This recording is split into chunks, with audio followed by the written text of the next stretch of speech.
नमस्कार दोस्तों, मैं अमोल भूपे आप सभी का स्वागत करता हूं हमारे YouTube चैनल श्रेष्ठ एजुकेशन में।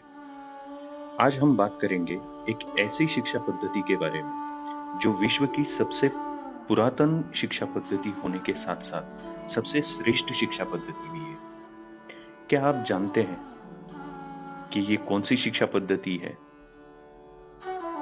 जी हाँ दोस्तों, अगर आप भी गुरुकुल शिक्षा पद्धति के बारे में ही सोच रहे हैं, तो आप बिल्कुल सही हैं। गुरुकुल शिक्षा पद्धति की कल्पना सबसे पहले भारत में हुई थी और सबसे पहली जो चीज पढ़ाई गई थी वो थे हमारे वेद। गुरुकुल, जहाँ शिष्य मतलब स्टूडेंट अपने गुरु यानी कि टीचर के घर जाकर पूरी शिक्षा ग्रहण करने तक वहीं पर रुकते थे। गुरुकुल का अर्थ ही होता है कि गुरु का कुल जहाँ निवास करता है उसे कहते हैं गुरुकुल। तो इस तरह से शिष्य अपने गुरु के निवास स्थान पर रहते थे और वहां पर हर शिष्य को गुरु के घर का सदस्य माना जाता था। गुरु और शिष्य दोनों का एक ही स्थान पर निवास होने के कारण गुरु अपने हर शिष्य का ओवरऑल डेवलपमेंट, उसकी कौन से विषय में अधिक रुचि है, कौन से विषय में वो पीछे पड़ रहा है, हर विषय को बारीकी से जानकर गुरु उसका सिलेबस रीडिजाइन करते थे। अगर हम देखेंगे तो महाभारत काल में भी गुरु द्रोण का आश्रम एक प्रसिद्ध गुरुकुल था, जहां भीम, अर्जुन और उनके साथ साथ अन्य पांडवों ने भी शिक्षा ली थी। इसके बाद के कालखंड में भगवान बुद्ध और भगवान महावीर के काल में भी गुरुकुल की परंपरा जारी रही। उसके बाद के कालखंड में तक्षशिला और नालंदा जैसे बड़े शिक्षा केंद्र भी बने, लेकिन उनका मूल भी गुरुकुल ही था।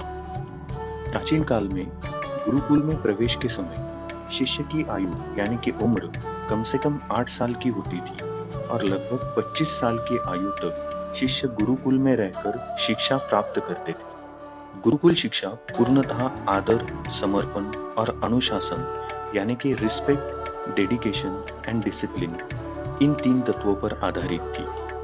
गुरुकुल में थ्योरी के साथ साथ हर विषय का प्रैक्टिकल नॉलेज एंड प्रैक्टिस, इन पर विशेष महत्व दिया जाता था, जिस कारण स्टूडेंट्स भी रटने या फिर रट्टा मारने की जगह समझने और अनुभव करने में विश्वास रखते थे। गुरुकुल में श्रवण, मनन, निधिध्यासन, इन 3 स्टेप्स में एजुकेशन दिया जाता था।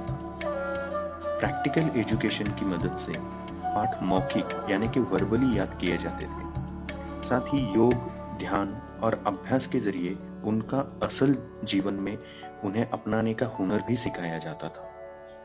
गुरुकुल में कला, साहित्य, शास्त्र, वेद, गणित, ज्योतिष, चिकित्सा, इन बौद्धिक विषयों के साथ साथ युद्ध अभ्यास के अंतर्गत युद्ध कला, धनुर्विद्या और संगीत, व्यवहार ज्ञान, नैतिक शिक्षा और वास्तुशास्त्र, इन विषयों की शिक्षा भी दी जाती थी। गुरुकुल शिक्षा हिंदू धर्म एवं हिंदू संस्कृति से प्रभावित थी, जो प्राचीन समाज के अहम तत्व थे।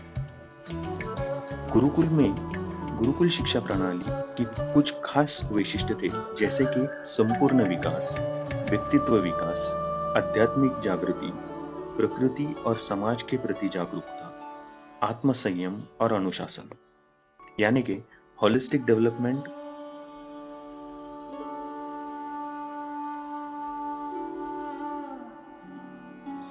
गुरुकुल में एक निश्चित दिनचर्या होती थी, जैसे ब्रह्म मुहूर्त में उठना, स्नान, ध्यान, पाठ, सेवा और अभ्यास। सात्विक भोजन गुरुकुल में दिया जाता था और यहाँ पर शिष्य अपने रोज की जरूरतें खुद पूरी करते थे। ये थी गुरुकुल शिक्षा पद्धति की कुछ खास विशेषताएं, जो हर शिष्य को पूर्ण रूप से आत्मनिर्भर बनाने में सक्षम थी। हमारे आने वाले वीडियोस में हम आज की शिक्षा प्रणाली और गुरुकुल शिक्षा प्रणाली के अंतर जानेंगे। साथ साथ आज की 21वीं सदी में हम अपने बच्चों को सर्वांगीण विकास गुरुकुल शिक्षा के तत्वों पर कैसे कर सकते हैं। वैसे ही गुरुकुल का हर विषय, हर उद्देश्य जानकर हम हमारे आज के जीवन में उसे कैसे आत्मसात कर सकते हैं, उसका एक प्रयास करेंगे। इसके अलावा ध्यान यानी कि मेडिटेशन और वैदिक गणित, इन विषयों के बारे में भी जानेंगे और समझेंगे। इसके अलावा सूर्य नमस्कार और हमारे एंशिएंट एक्सरसाइजेस की मदद से हमारे बच्चों की शारीरिक ऊर्जा और बौद्धिक एकाग्रता बढ़ाने का प्रयास भी करेंगे। गुरुकुल शिक्षा के